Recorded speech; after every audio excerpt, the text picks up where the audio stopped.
चलिए क्वेश्चन है सम hyperthermophilic organism that grow in highly acidic pH 2 habitat belong to the two group। वो belongs करते हैं दो ग्रुप से। वो दो ग्रुप्स कौन से हैं?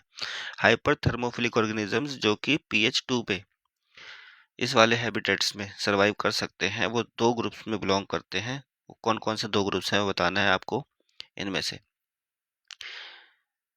देखिए होता क्या है, ये एक तरीके से बैक्टीरिया है तो दैट मीन्स कि ये मोनोरेंस है। मोनोरेंस में भी दो तरीके के होते हैं।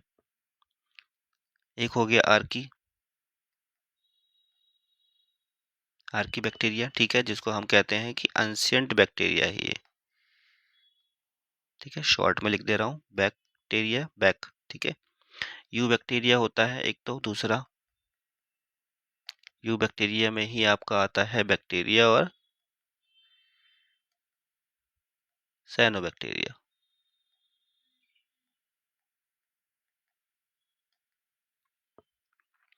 अब एंशिएंट बैक्टीरिया जो होते हैं, जब कभी भी आर्की बैक्टीरिया की बात आए तो मतलब एंशिएंट बैक्टीरिया यानी कि जो पूर्वज हैं उनके अंदर क्षमता ज़्यादा है, बढ़िया, ठीक है। तो क्या होगा, इसका मतलब कि ये जो होंगे एक्सट्रीम हैबिटेट्स में सरवाइव कर सकते हैं।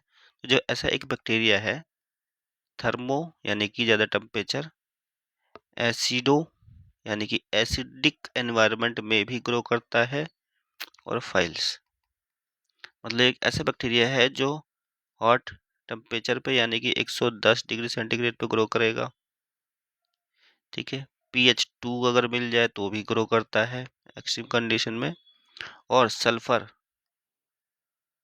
का जो एनवायरनमेंट है वहाँ पे भी ये ग्रो करेगा। सेम इसी तरीके से ही कुछ यू बैक्टीरिया भी होते हैं, बट मोस्टली जो है हम आर्की बैक्टीरिया को मानते हैं कि एक्सट्रीम हैबिटेट्स में ये सर्वाइव करते हैं। और यू बैक्टीरिया जो है, इसको भी देखोगे तो ये कुछ साल्ट पैन्स में उगते हैं, पेट्रोलियम पैन्स में उगते हैं,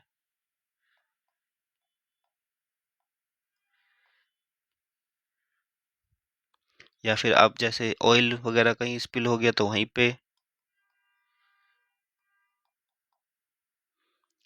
या फिर हॉट स्प्रिंग जो है, ठंडा नहीं, हॉट स्प्रिंग, ठीक है। और स्नो में भी उगते हैं वैसे, ठीक है, सल्फर वाली जगह पे भी उगते हैं। ये तो कुछ बैक्टीरिया ऐसे होते हैं जो कि इन जगहों पे भी उगते हैं। तो राइट आंसर क्या होगा? राइट आंसर आपका ए होगा। आप समझ चुके होंगे अभी तक कि ऐसे ऑर्गेनिजम्स जो कि यू बैक्टीरिया आर्की बैक्टीरिया से आते हैं वो हाइपर थर्मोफिलिक होते हैं, ठीक है। तो राइट आंसर ए।